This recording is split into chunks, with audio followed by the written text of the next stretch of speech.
ওনার আইন নোটিশও পাঠিয়েছিলেন এবারে আদালত ওনার ফাইলটা করেছে। আচ্ছা, মানে আবার আদালত অবমাননা একদম এটা ফাইনাল হয়ে গেল। মামলার নাম্বারটাও বলে দিচ্ছি 39626/2025 নাম্বারটা এটা রেখেছেন, আপনাদেরকে দেখিয়েও দিলাম একদম। নমস্কার, আমি সুদীপ আর আপনারা দেখছেন টাইমস অফ হিন্দু। আর আমার সঙ্গে রয়েছে এই মুহূর্তে সরকারি কর্মচারী পরিষদের সভাপতি দেবাশিস শীল। দেবাশিসবাবু, আপনাকে টাইমস অফ হিন্দুতে স্বাগত।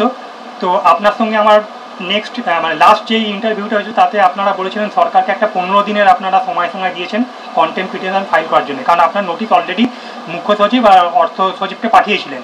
তো তার পরের পদক্ষেপটা আপনারা কী নিলেন? 15 দিন তো হয়ে গেল, 4 আগস্টও প্রায় কাছাকাছি এসে গেল আপনাদের নেক্সট ডেটে। তো পদক্ষেপটা কী করছেন? আমরা সরকারি কর্মচারী পরিষদ বরাবরই ইতিবাচক পদক্ষেপ নিই, একটার পর একটা ধাপে ধাপে আমরা এগোই। আচ্ছা, আমরা যেমন কন্টেম্প নোটিশ দিয়েছিলাম, গতকাল সুপ্রিম কোর্টে আমাদের সংগঠন সরকারি কর্মচারী পরিষদের পক্ষ থেকে কন্টেম্প পিটিশন ফাইল করা হয়ে গেছে এবং পিটিশনের নাম্বারটা হলো, মানে ফাইল করে দিয়েছেন আপনারা? হ্যাঁ, গতকাল ফাইল হয়ে গেছে। মানে আপনাদেরই সরকারি কর্মচারী পরিষদ একমাত্র ফাইল করেছে নাকি অন্যান্য সংগঠনগুলোও করেছে? অন্যান্য সংগঠন করেছে কিনা আমি জানি না, তবে আমার যা জানা আছে কেউ এখনো পর্যন্ত কন্টেম্প পিটিশন ফাইল করেননি। মানে সরকারি কর্মচারীদের স্বার্থে একমাত্র সরকারি কর্মচারী পরিষদই মানে প্রথম অলরেডি ফাইল করে দিয়েছেন। সরকারি কর্মচারী পরিষদ সর্বদাই যে কোনো লড়াই আপোষহীনভাবে করে সরকারের বিরুদ্ধে। তারই একটি অঙ্গ হিসাবে কালকে আমরা কন্টেম্প পিটিশনটা ফাইল করলাম। অন্যরা অনেকে কে কী বলছেন আমি সেটার মধ্যে যাব না, তাদের মন্তব্য কোনো কথাও বলবো না, কিন্তু কন্টেম্প নোটিশ দিয়ে কন্টেম্প পিটিশন ফাইল না করা, এটা তার মানে পরিষ্কার মনে হয় যেন সরকারের সঙ্গে কোথাও একটা সমঝোতা হচ্ছে। সেই রাস্তায় আমরা নেই। আমরা পরিষ্কার গতকাল কন্টেম্প পিটিশন ফাইল করেছি এবং আমরা বলতে পারেন যে সুপ্রিম কোর্টে গতকাল মানে 21শে জুলাইয়ের দিনই আপনারা পুরো ফাইল করে দিয়েছেন। হ্যাঁ, যে 21শে জুলাই কালকে ধর্মতলায় সভা ডেকে মমতা বন্দ্যোপাধ্যায় আমাদের মাননীয় মুখ্যমন্ত্রী অনেক কিছু বললেন, সরকারি কর্মচারীদের ডিএনএ একটি শব্দও খরচ করলেন না এবং সরকারি দপ্তরগুলো থেকে এই সমাবেশে আসার জন্য কিছুটা যেন তিনি একটা পৃষ্ঠপোষকতা প্রশাসনের থেকে দেখলাম। তার মধ্যেও কিন্তু আমরা ডিএনএ কোনো যখন উনি একটি বাক্য ব্যয় করলেন না, আমরা বুঝে গেলাম যে উনি বকেয়া দিতে আদৌ রাজি নন। তাই তাকে যেভাবে বকেয়া দিতে বাধ্য করা যায় সেই ধাপ হিসাবেই কালকে আমরা কন্টেম্প পিটিশনটা ফাইল করলাম এবং আমার মনে হয় এই কন্টেম্প পিটিশন মামলাটার মোড় ঘুরিয়ে দেবে। মানে আপনারা যেই কথাটা বলেছিলেন যে আমরা সরকারকে সময় বেঁধে দিলাম 15 দিন, মানে আপনারা আপনাদের যেরকম কথা বলছেন মানে পরপর স্টেপগুলো মানে সেরকম হয়ে যাচ্ছে। তার মানে আপনাদের কোনো কথার খিলাফ হচ্ছে না, এবারে যা হবে 4 তারিখে মামলাটা উঠলে পরেই তার মানে একটা বড় সড়ই একটা কিছু আপডেট আসতে পারে তার মানে 4 তারিখে। কারণ সরকার যে সুপ্রিম কোর্টে মাননীয় 2 বিচারপতি যে অন্তর্বর্তী রায় দিয়েছিলেন, সরকার সেটা পালন করেনি। না পালন করে একদম শেষ দিনের পরের দিন এসে একটা মডিফিকেশন অ্যাপ্লিকেশন দাখিল করলেন, যেটা প্রকারান্তরে সুপ্রিম কোর্টের বিচারপতিদের অন্তর্বর্তী রায়ের অমান্য করা হয়েছে।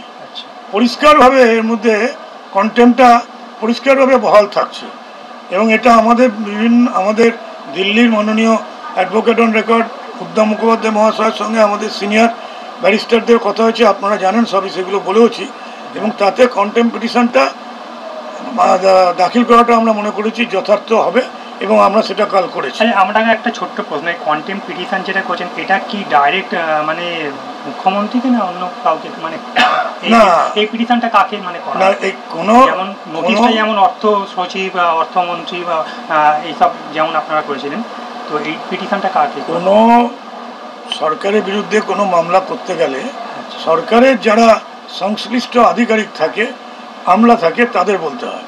যেহেতু ডিএটা একটা সারা পশ্চিমবাংলার রাজ্য সরকারি কর্মচারী পেনশনভোগী শিক্ষক শিক্ষাকর্মীদের ইস্যু, এক্ষেত্রে রাজ্যের সর্বোচ্চ আমলা মুখ্য সচিব এবং অর্থ সচিব, যেখান থেকে টাকাটা স্যাংশন হবে, এই দুজনকেই মামলা দায়ের করতে। আমরা এই দুজনের বিরুদ্ধেই আদালত অবমাননার আইন নোটিশও পাঠিয়েছিলেন, এবারে আদালত অবমাননার ফাইলটা করেছে। আচ্ছা, মানে আদালত অবমাননা একদম এটা ফাইনাল হয়ে গেল। মামলার নাম্বারটাও বলে দিচ্ছি 39626/2025 নাম্বারটা উনি লিখে রেখেছেন, আমি একবার দেখিয়ে দিচ্ছি আপনাদেরকে 39626/2025।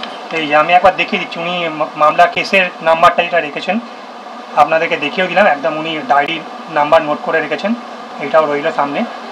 তার মানে এইটার পরেতে মানে এবারেতে যেটা হতে চলেছে 4 তারিখে, তাতে সরকারি কর্মচারীরা যারা রয়েছেন প্রায় 10 লক্ষের মতো, কতটা তারা মানে নিশ্চিত হতে পারে 4 আগস্টের যেই ডেট রয়েছে মহামান্য সুপ্রিম কোর্টে, সেইখানে কতটা তারা স্বস্তি তাদের জন্য হতে পারে?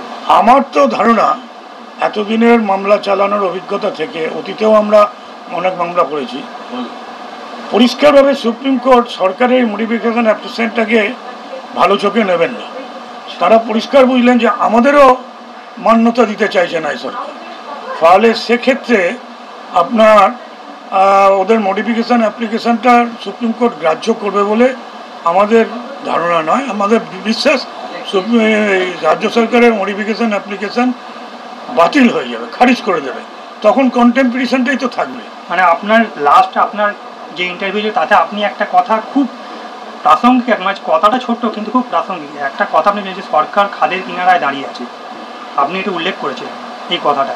তো এখনো কি সেই একই কথা আপনি স্ট্যান্ড করে আছেন? একই জায়গায় আছে। সরকারের আর ফিরে তাকানোর কোনো জায়গা নেই।